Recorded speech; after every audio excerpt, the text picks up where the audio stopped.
Darshan and ಗ್ಯಾಂಗ್ನಿಂದ Renukaswamy ಕೊಲೆ ಕೇಸಿಗೆ ಸಂಬಂಧಪಟ್ಟಂಗೆ 59ನೇ CCH ಕೋರ್ಟ್ನಲ್ಲಿ ಸಾಕ್ಷ್ಯಗಳ ವಿಚಾರಣೆ ನಡೀತಾ ಇದೆ. ಮೊನ್ನೆ ಹುಷಾರಿರಲಿಲ್ಲ ಅಂತ ಪವಿತ್ರ ಗೌಡ ಬಂದಿರಲಿಲ್ಲ.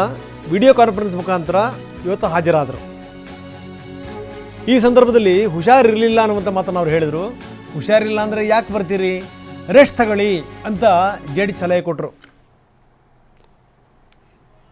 ಸಾಕ್ಷ್ಯ ವಿಚಾರಣೆ ಕೇಳಬೇಕು ಅನಿಸಿದರೆ ಮಾತ್ರ ಇರಿ ಅಂತ ಹೇಳಿದರು ಜಡ್ಜ್. ಇಲ್ಲ, ಸ್ವಲ್ಪ ಹುಷಾರಿಲ್ಲ, ಶುಗರ್ ಕಡಿಮೆ ಆಗಿದೆ, BP ಹೆಚ್ಚಾಗಿದೆ ಅಂದರು ಪವಿತ್ರ ಗೌಡ. ಬರಬೇಕು ಅಂತ ಪೊಲೀಸರು ಒತ್ತಾಯ ಮಾಡಿದ್ರು, ಅದಕ್ಕೋಸ್ಕರ ಬಂದೆ ಅಂತ ಹೇಳಿದರು. ಆವಾಗ ಹುಷಾರಿಲ್ಲ ಅಂತಂದರೆ ವಿಶ್ರಾಂತಿ ತಗೊಳ್ಳಿ ಅಂತ ಕೋರ್ಟ್ ಸೂಚನೆ ಕೊಡ್ತು.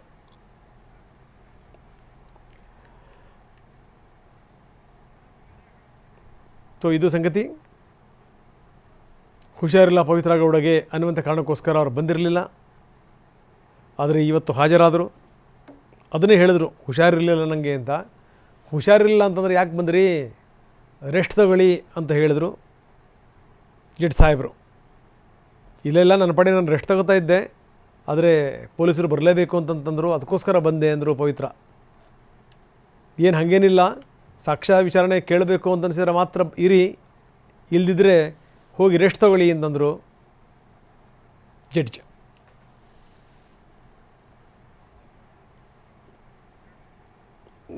ಇದು ಸಂಗತಿ. ಯಾಕಂದರೆ ಇತ್ತೀಚಿನ ದಿನಗಳಲ್ಲಿ ಆಗಿರುವಂಥ ಡೆವಲಪ್ಮೆಂಟ್ಗಳಿದೆಯಲ್ಲ, ಅದನ್ನು ನೋಡಿದ್ರೆ ಯಾವಾಗ ಈ ಪ್ರದೋಷ್ ಉಲ್ಟಾ ಹೊಡೆದಿದ್ದು, ನನ್ನನ್ನು ಮಾಫಿ ಸಾಕ್ಷಿಯನ್ನಾಗಿ ಮಾಡಿ ಅಂತ ಹೇಳಿದ್ದು,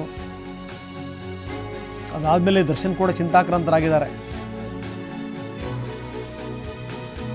ಅಪ್ರೂವರ್ ಆಗಲಿಕ್ಕೆ ನಾನು ಅರ್ಜಿ ಸಲ್ಲಿಸಿದ್ದೀನಿ ಅಂತ ಪ್ರದೋಷ್ ಕೂಡ ಹೇಳಿದರು. ಏನು ಅರ್ಜಿ ಸಲ್ಲಿಸಿದ್ದೀರಾ ಅಂತ ಕೋರ್ಟ್ ಪ್ರಶ್ನೆ ಮಾಡ್ತು ಪ್ರದೋಷ್ಗೆ.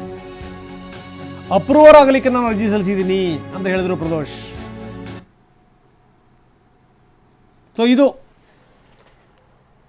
ಇನ್ನು ನಡೀತಾ ಇದೆ ಇದಕ್ಕೆ ಸಂಬಂಧಪಟ್ಟಂಗೆ ವಿಚಾರಣೆ. ಅಪ್ರೂವರ್ ಆಗಲಿಕ್ಕೆ ಅರ್ಜಿ ಸಲ್ಲಿಸಿದ್ದೀನಿ ಅಂತ ಪ್ರದೋಷ್ ಹೇಳಿರೋದು.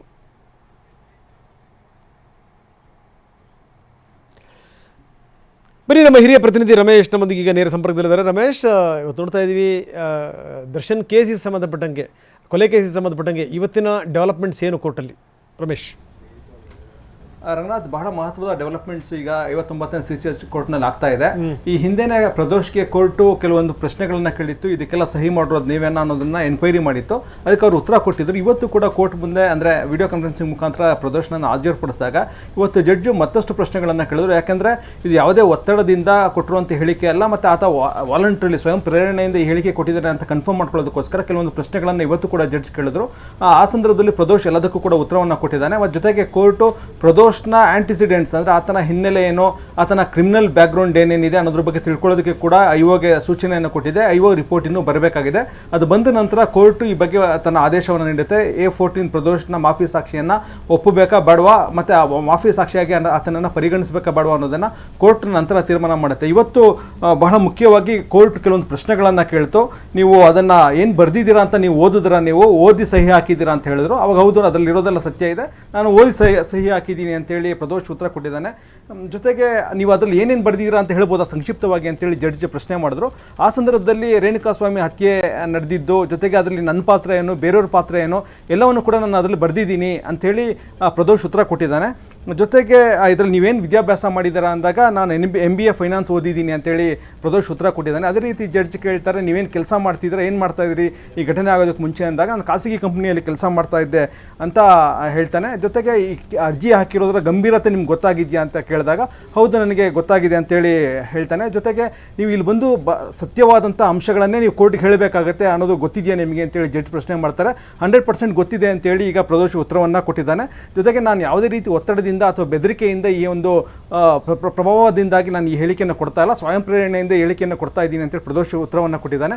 ಈಗ ಕೋರ್ಟ್ ಈ ಹೇಳಿಕೆಯನ್ನು ರೆಕಾರ್ಡ್ ಮಾಡ್ಕೊಂಡಿದೆ, ಅಂದರೆ ದಾಖಲಿಸ್ಕೊಂಡಿದೆ. ಈಗ ವಿಚಾರಣೆಯನ್ನು ಸೋಮವಾರಕ್ಕೆ ಮುಂದೂಡಿದೆ. ಜೊತೆಗೆ ಇವತ್ತು ವಿಚಾರಣೆ ಸಂದರ್ಭದಲ್ಲಿ ನಿನ್ನೆ ಮತ್ತು ಮೊನ್ನೆ ವಿಚಾರಣೆ ಆದಾಗ ಪವಿತ್ರ ಗೌಡ ಖುದ್ದಾಗಿ ಹಾಜರಾಗಿರಲಿಲ್ಲ, ಯಾಕಂದರೆ ಹುಷಾರಿಲ್ಲ ಅಂತೇಳಿ.